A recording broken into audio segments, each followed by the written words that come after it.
You're a wizard, Harry. It does not do to dwell on dreams and forget to live. I can tell you how to bottle fame, brew glory, and even put a stopper in death. It takes a great deal of bravery to stand up to your enemies, but a great deal more to stand up to your friends. Hey everyone, welcome to Hogwarts, a podcast. Hey everyone, welcome to Hogwarts, a podcast. I'm your host, Dan, and today we are discussing the next chapter in our read-through of the Harry Potter series, Chapter 6, The Journey from Platform 9 3/4. Today we actually have a new guest with us. Anna has tagged out, and today we have Sammy. Hi. She's relatively new to the Harry Potter series, so what made you kind of fall in love with the series of Harry Potter? Well, growing up, I enjoyed the movies. I only saw movies 1 through 4 in my childhood. My senior year of college, I decided to read all 7 books in a matter of 5-6 weeks. So It's impressive. I read quite a bit. Yeah, how many books did you tell me you've read in the year? I just wrapped up book 59. I'm working on book 60 and 61 as we speak. That's within the year. Yes, within the year. The calendar year? The calendar year. That's impressive. That's impressive, people. Yep. Yeah, it's a lot. So what I love about the series and the reason why I stuck with it is not a lot of authors do you grow up with the writer. You read the first book and it's written more at an age where Harry is, and then by the time you finish the series, you feel you've grown with him and you're reading at the age he would be. And that's unique to the series and something I have not found in other book series. For sure. No, that's something that I definitely was attracted to with this series as well. And I started almost with Harry himself when I was around 11, so I literally kind of made that grow up kind of trajectory as well. So I totally understand that. I think it is one of the highlights of the series and definitely one of J.K.'s highlights as an author and a writer, which she definitely kind of lets loose. And the last chapter we had was Diagon Alley, and you get kind of that sense of imagination and wonder on all of her descriptive details that she has in that chapter. And that was mostly the setting, right? That was mostly like the world that we're in. This chapter, I feel like we get to meet so many characters in this series. We get a real good intro to some of the people that Harry's going to be interacting with. For example, we start out meeting the Weasleys, Hermione, Neville, Draco, Crabbe, Goyle, Lee Jordan. Hedwig gets his name. Or her name, sorry. Oh my goodness. Hedwig gets her name. How dare you? I am so sorry. I corrected myself. I caught myself. Scabbers and Trevor. Yes. Any of those characters, I mean, obviously there's some big ones there. Oh, definitely. Some of the biggest. Some of the biggest. What kind of jumps out at you at some of these first meetings with the characters?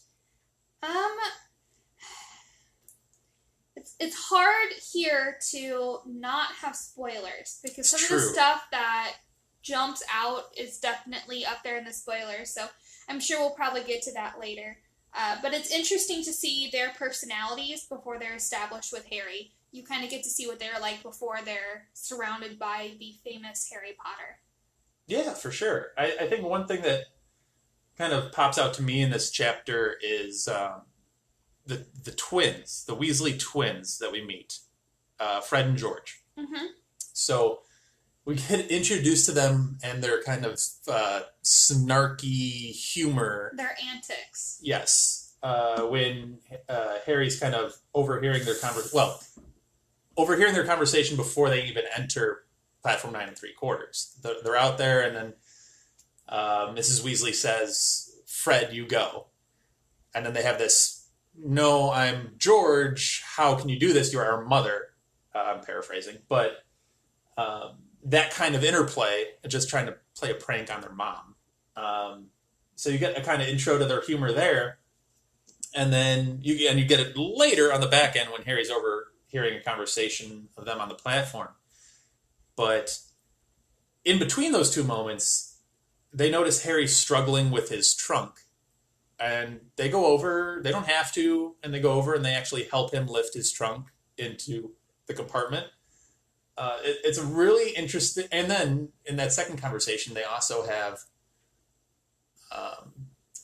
they notice it's Harry Potter because he switches his hair and they see the lightning bolt scar. And they go back to their mom and they're like, oh my goodness, do you know who that was? It's Harry Potter. And then she gets very stern all of a sudden and says, you can't mention the scar, you can't mention that night, please don't do... Like, she gets very stern all of a sudden and they fall in line fairly quickly because they recognize kind of the meaning behind a lot of it. Definitely. And it's almost like they have a line that they just won't cross. Like, they're willing to blow up a toilet seat in Hogwarts and joke about it. That is my favorite line in this entire book is, we'll send you a toilet seat. We'll send you an owl with a toilet seat to Jenny. That, every time I read that, I crack up laughing because I can just imagine an owl carrying a toilet seat. Yes. and that's a good moment too, just in that, Ginny will send you a toilet seat.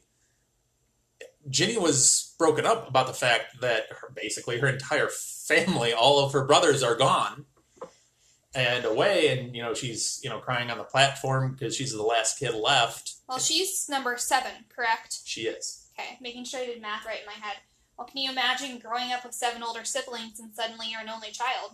Yeah, it's hard. It's definitely hard. And you also see the closeness of the family because then Fred and George come back with like, Ginny, don't worry about it. We got you, essentially. Yeah. Which is a really nice brother-sister moment that they have. So I guess what kind of jumped out to me from the characters in this chapter was the Weasleys as a family unit. Mm-hmm. And then specifically in the subset of that, the two twins and the roller coaster of kind of emotions that they kind of play with. Well, and I think she does a good job talking, or at least demonstrating, how the Weasley family is. They're close, they care about each other, they love each other, which is something that is completely different than what Harry has grown up with. So I think this is a moment where he starts to see what a true family kind of is. It's one of his first experiences of that, because it seems like the Dursleys have always kept him so isolated.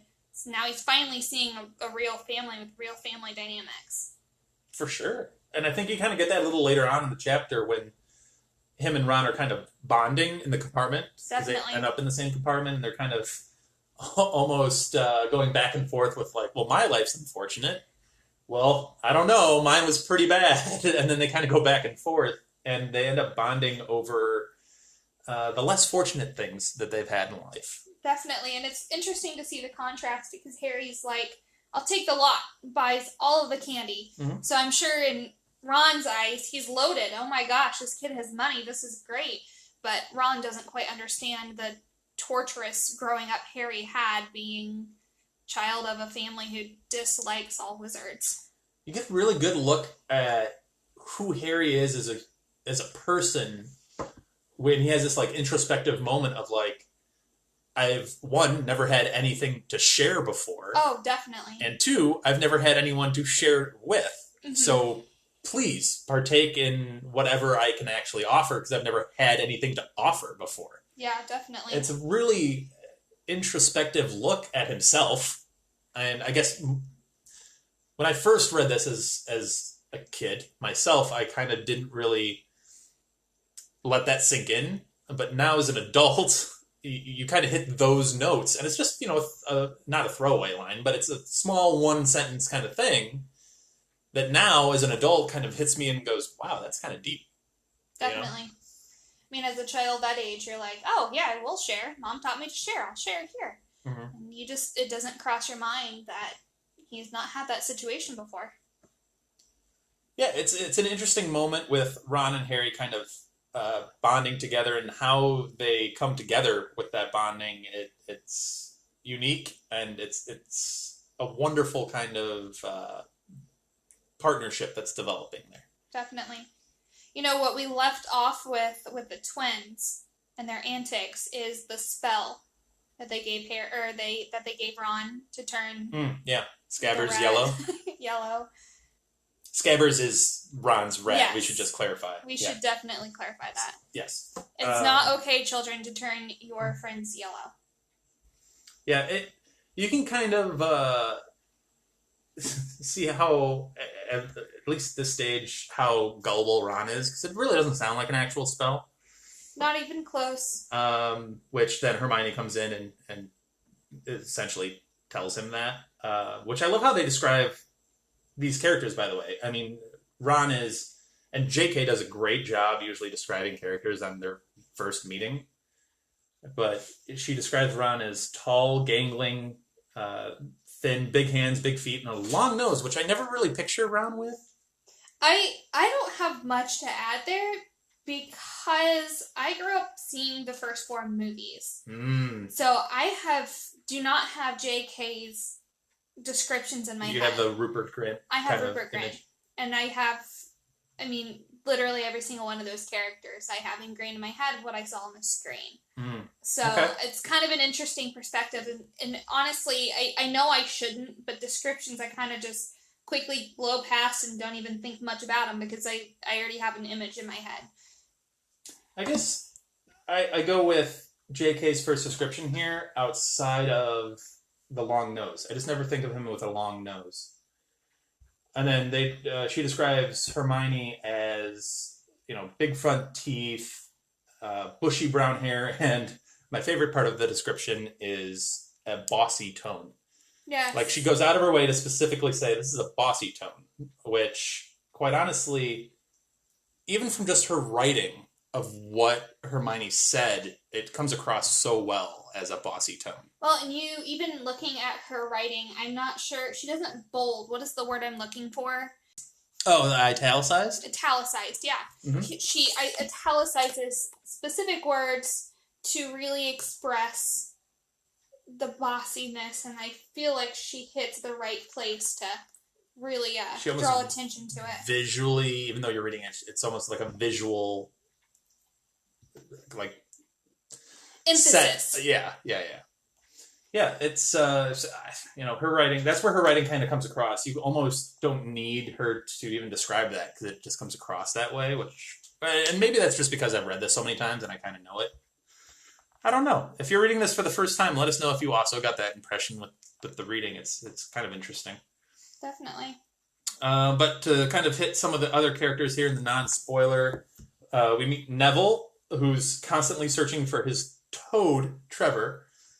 And if you remember Hagrid's description of which animal you want to get, you don't want to get a toad because that's now out of style. Because Hagrid is clued in to what's trending in the wizarding world, and toads are out. Owls in, toads out. Cats, I believe, are some neutral kind of situation there. Cats are cats.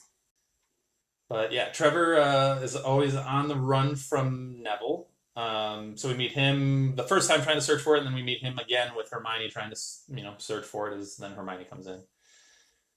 We also have Draco, who we've met before. Now we know that he was the kid in Madame Malkin's in Diagon Alley. But now he's got 2 accomplices with him who are... I call them minions. Massive human beings, Crabbe and Goyle. They're his muscle. We meet Lee Jordan. We hear of Lee Jordan earlier in the chapter because he's drawing a lot of attention. And I always forget that Lee Jordan is mentioned so early in this series. I mean, it makes sense now because we're meeting the students, I suppose. But I never think of Lee Jordan being so early in the franchise. Hedwig gets her name. Which is pretty awesome. So we have the kind of the trio of pets that have now been introduced. We have Hedwig, Harry's owl, Scabbers, Ron's rat, and Trevor, Neville's toad. I think Trevor is a very dignified toad name. It's a very accomplished name for a toad. Scabbers is pretty dead on for a rat. And Hedwig, he finds the name in a History of Magic book, Correct. Which is pretty cool. Yes. Which means Harry was actually reading. It's not like he just like came into this. He was interested in his books. He was reading, maybe not to the level or with the level of excitement, Hermione. Yeah, not to Hermione's level, but well, I mean, he does have a month between going to Diagon Alley and then going to. He does have a significant period of time. Yeah, he's got a month now in his own bedroom instead of the closet. So. Yeah, because they're scared straight from the Hagrid turning or giving Dudley a tail, a pig's tail. Yes. Yes. Which they're getting, I guess, surgically removed at the hospital. I don't know how that works. I don't know how you approach a surgeon about that. Hi, my son has a pigtail. Can you remove it? Hey, no, I can't explain how it happened. I mean... That's a great surgeon to keep that under wraps. I'm sure, they're having a good laugh about it. HIPAA, but... Yeah. But yeah, one thing I wanted to key on before we kind of wrap up the non-spoilers and get into some spoilers is... one thing that really hit with me on this reread specifically was as they're pulling out of the station, Harry has this moment of, I don't know where I'm going, but it's definitely better than where I've come from. And that excitement is almost like you could feel it. It's palpable, yeah, definitely. And I identify with that so much now because... as I'm older, I've traveled more and I've gone to new places and I don't know what I'm getting myself into and I don't know where I'm going to be or wherever. And that's exciting to me. So I kind of identify with Harry's kind of sense of adventure there as he leaves and goes into this whole new world, essentially.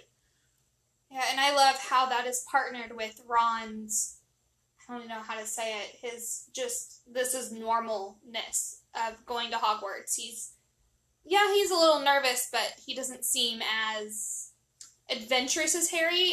I mean, you get the chocolate frogs coming through, and he's like, oh, I've got plenty of Dumbledore, but Harry, this is all brand new. And what I love, the detail she puts in there, is later on it has listed of what cards he now has. So Ron has not only helped him through the start of the adventure, but he's also helped integrate him into more of the traditions of collecting cards. It's such an interesting juxtaposition of Harry's so interested in Ron and Ron's life about, so you guys do magic all the time? That's a thing? That's normal? You guys clear the table with magic? Yeah. Where Ron is just as interested in Harry and you didn't know about any of it? You didn't know about Dumbledore and you didn't know about any of this? You didn't know? You did not know that Dumbledore is excited about 10-pin bowling? You didn't know that? How could you not know that? It's a very interesting back and forth of them learning about each other, and not just them as people, but them as whole other entities. Muggle versus wizard. Communities, just completely different communities in ways they were raised. It's fascinating, because you don't really ever think of it, and then you kind of read this and you think, wow, they must be completely, thinking the other person is so wildly different. Definitely. It's cool to think about. But that was, one of my other takeaways from this chapter. But I think we're going to stop there with the non-spoilers, unless you had anything else you wanted to... I think I'm good. Cool. So we'll take a break, and then we'll be right back with some Harry Potter spoilers. In the dungeon!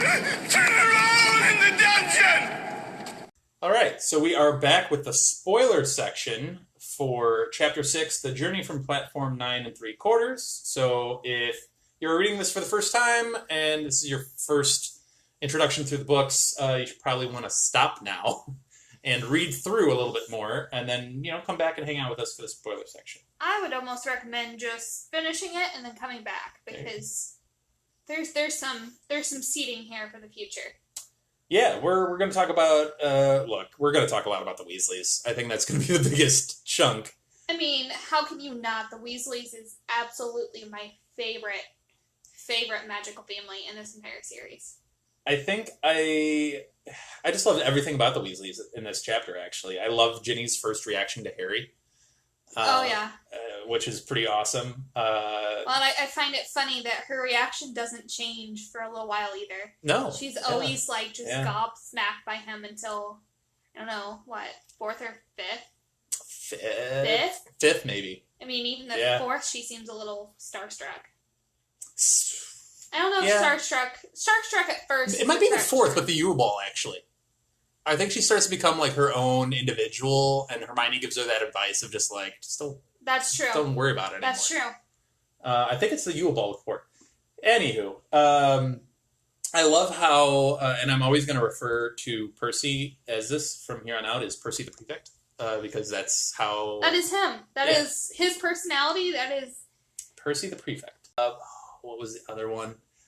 And Neville, Toadless Boy. Oh my god. Those are the 2 nicknames that I gather from this chapter that I'm always going to remember now, is Percy the Prefect and Neville, Toadless Boy. Great nicknames that I always forget about, and then I read this chapter, and I'm doing this podcast, and that's what's now going to stick with me. Definitely. But aside from Percy, we learn a little bit more about Charlie and Bill and what they do, which I find incredibly fascinating. With Charlie being a former Quidditch champion, or Quidditch captain, former Quidditch captain, and now he's studying dragons in Romania. You kidding me? That's a job I would love. That's. I mean, that would be a lifelong dream. It's a dangerous job, though. Obviously, it's dragons. But he's got that kind of stocky, tough build, though. You know what I mean? It's like the. He can wrestle a dragon if he needs to. Yeah, he's he got his own. That kind of personality, but that comes from, I guess, the sport part of his background and being more athletic. Well, and being is he the oldest? I believe he is the oldest. Okay, yeah. So he's the oldest of 7. So you've kind of got to be rough and tough to lead the bunch. You got to be rough and tough to deal with Fred and George's children. Oh my gosh, can you imagine? But I think they all kind of look up to, well, they definitely, all of them, Percy included, looks up to Charlie and Bill. And they're like, those 2 are the shining examples. And I think Percy is striving to be them. Yeah. Well, and I think you get that feeling in the book reading it, because Ron mentions that the 2 older boys are here. Percy's a prefect, and then he goes into, the twins are just absolute handfuls, but they get good They're marks. Smart. So I think it's a good way to set up Ron's insecurities of himself, because he's got a brother who works with dragons, another one who works with Gringotts, so he's got one brother who seems to be absolutely perfect, gets his own owl and his own wand, his own... Robes. He got new robes for being a prefect. Yes. Gets his own robes because he's a prefect, so Ron's got all this to look up to, and he's like, where do I fit in this equation? Literally every box has been checked. We got the funny ones, we got the smart ones, we've got the tough ones. Where do I fall in this? Yeah, it's a tough spot for Ron to be in. It's a horrible spot. And then you have Ginny, who's the only girl, so that's her special trait, is like, you're the special one. The fact that you're the only girl, and Mom's always wanted a girl, so... literally it comes down to Ron, and you're like, Ron, what are you good at? Because you got to be good at something to stick out here. And I mean, this carries on through the entire book series, and really comes out with the locket. Yeah. The locket Horcrux. And I don't think he really breaks that opinion of, I'm not important, until he is posed with all of that comes out of the Horcrux. Yeah. Yeah, no, it's a constant struggle for Ron, and it's understandable. It's 100% understandable. I mean, it's hard to relate personally, being an oldest child like you are. It's hard to be like, oh, I've got to follow in someone's footsteps, so I'm grateful to have grown up the oldest, but I cannot imagine not only 1, but 5 older siblings. That's a lot. That's a lot, and especially, like, everybody makes fun of the Weasleys. You get Draco making fun of, like, oh, the Weasleys. Man, you start looking at the Weasleys, though, they're accomplished. Oh, yeah. I mean, they're, what is his name? Father? Arthur? Arthur. How did I forget Arthur? Arthur is in charge of, Muggle Which, artifacts. Admittedly, is a joke part. I mean, within the ministry, it's kind of a joke It's thing. kind of a joke, but he's at least risen to a fairly... He's in the ministry. He works in the Ministry of Magic. Yeah, you got to be able to do something to have that job. And again, Mrs. Weasley, essentially with She's Arthur, the boss lady. She raises all of these children. Oh, wonderful children. And Arthur does too, but I mean, Molly's kind of the stay-at-home mom kind of thing, so she gets the vast majority of time with all of these children, and especially Fred and George. So she's such an essential character to this series, and hopefully readers have, and I think you do. I think you can't read this series and not understand her value and all of the characters and actions that she's touched in this series. Oh, for sure. She's an enormously important character. I mean, she essentially becomes Harry's replacement mother. Oh, yeah, easily. I mean, he didn't have a positive female character until he met her. And that is the positive female character in his life. Yeah, we could talk about Weasley's. McGonagall, I guess she's there too. But she's not as mothering and as... No. No, she is not. Not at all. I mean, she is her heart's her own there. way. Her heart's there. She's just outwardly a very stern individual, whereas Molly's a little bit more soft. Yes. Not all the time. I mean... As we see with Howlers and such. And you get into the second book where she's ripping the twins a new one and turns around. I don't blame you, Harry. Right. It's nice to see you. Would you like some breakfast? Continues to berate the boys for making stupid decisions. Yeah, we could talk about the Weasleys all night. And I'm sure you'll talk about them repeatedly in the future.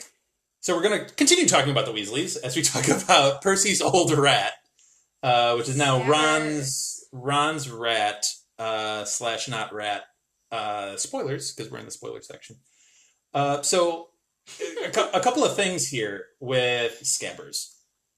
One, there was a really interesting line that so Scabbers is obviously not a rat. It's Peter Pettigrew, which is a adult man. And it was stated that he was sleeping in Ron's lap. This is, just for clarification, essentially a grown man sleeping in a child's lap, which is a little weird. It is. It's a little weird. It is. There's that. We're going to move past that into the larger picture. But there's a quote specifically that I want to kind of pull out of here. I think Ron refers to Scabbers as he might have died and you wouldn't know the difference.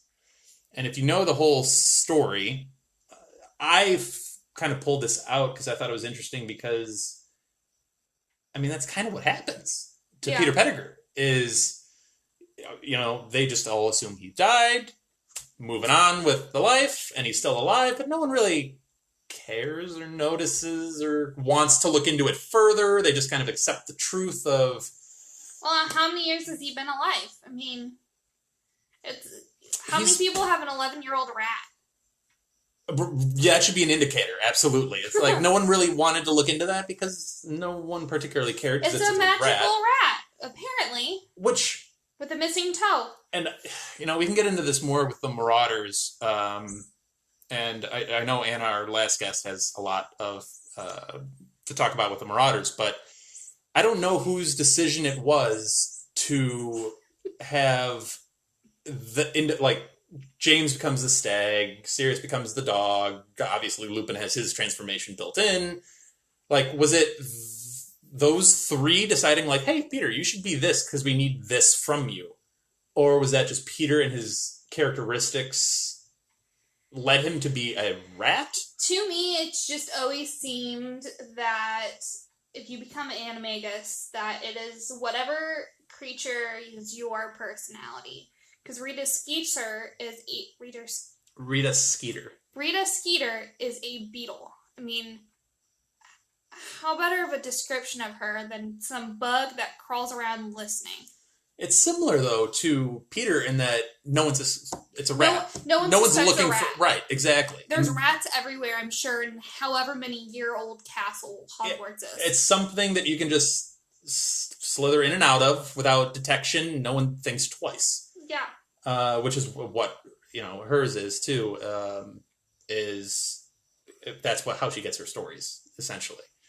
But I thought it was an interesting quote just because of how he, quote unquote, died. That it just kind of goes unnoticed and no one really cared to look into it more than they did.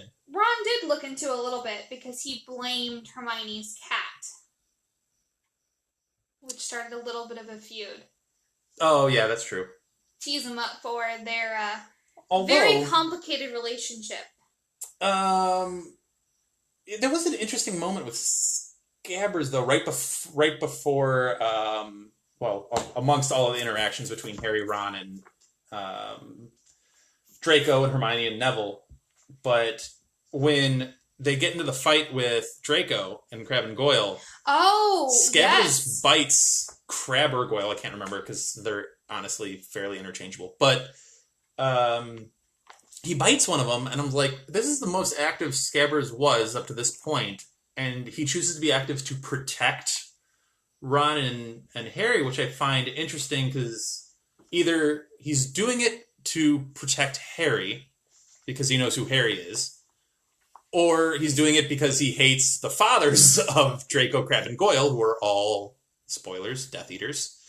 Or he just has a loyalty to the guy who's feeding him. The guy who's fed him. I mean, maybe there's some animal instinct to it. That's fair. It's just an interesting moment where I'm like, wow, Scabbers going out on a limb and protecting Ron and Harry from that trio. But, there's some interesting interactions. Obviously, they're seeding for a Harry-Draco rivalry here, which becomes... almost key in the story. I mean... It becomes intense. It becomes very intense and somewhat stalkerish at points between the two of them. I mean... You literally have Harry checking on Draco's every move for like an entire book. Harry and Ron turning into other people, Crabbe and Goyle, to sneak in just to secretly interview him. Yeah. And then they're also seeding kind of... I guess they're not really seeding it, but obviously it's Ron and Hermione kind of clash hard. Oh, yeah. Very antagonistic start to their friendship, relationship, whatever you want to call it, at this point. And it's almost so much so that now that you kind of know how it turns out, you're like, wow, they're really kind of seeding that early of like, sure. Ron and Hermione are kind of going to be more of a connection. But it's very antagonistic to start. But it's just interesting how those two pairings kind of start forming even now. Oh, yeah, for sure. Oh, and speaking of pairings forming, they all get into the boat to go see... Yes, it was the four of them. It's the four of them. And it's the four of them the entire the entire book series. Neville always worms his way in. He's the fourth wheel. He's for sure the fourth wheel. But what's interesting about it is as you get further into the series, you kind of think of Neville as just that throwaway character that's not supposed to be in Gryffindor, so on and so forth. But as you read, you realize that both Harry and Neville could have had interchangeable lives. Yeah. I mean, and that's, to me, that's why he's a significant fourth member, is because, neither of them realize it, but Neville very well could have been Harry. It's those who know me who are listening to this podcast right now know that I'm a massive Beatles fan. And everybody's trying to refer to different people as the fifth Beatle. Mm-hmm. Well, Neville would be like the fourth Beatle in this situation of Definitely. Like the main trio, and then the next one. And Neville plays a huge role in the prophecies, like you were just mentioning. Well, and I love that. Yes, he gains confidence and he gains skill as it goes on, not to the extent everyone else does. But in the very end, who destroys Nagini? Yeah. He proves himself a Gryffindor, pulls that sword out, and puts himself in there and says, you know what? Horcrux, yeah. Screw it. I'm important too. For sure. Love it. I have to, before we wrap up here, we're getting down to it, but they started the Hogwarts house biases back when Draco was slandering Hufflepuff back in Madame Malkin's. But they continue it here with Hermione talking about, I want to be in Gryffindor because it sounds like it's clearly the best. I guess Ravenclaw's okay too. And obviously, Draco comes out and like, hey, you need to know who your friends are, Potter. You need to blah, blah, blah. And you get him with Slytherin and that kind of house, because that's where Draco really wants to be. So you're getting the seedings of that. And obviously we're going to get into the sorting ceremony here in the next chapter, so stay tuned for that. Oh, and stay tuned, because someone has some opinions on some houses. Yes. Sammy's going to be back for the next chapter, everybody. So it's a big chapter. It's an important one. Before we end, I just want to say shout out to the Candy Lady on the Hogwarts Express. A very sweet, very loving old lady. If you have checked in on The Cursed Child, which is a play, but also it's in book form, I would check it out. It's fine. But in that book, you find out that she's like a demonic candy lady. Yeah. Like, she's been around for forever, and if you try to escape the train, she will murder you. Yeah, she has no idea who she is anymore, how long she's been there.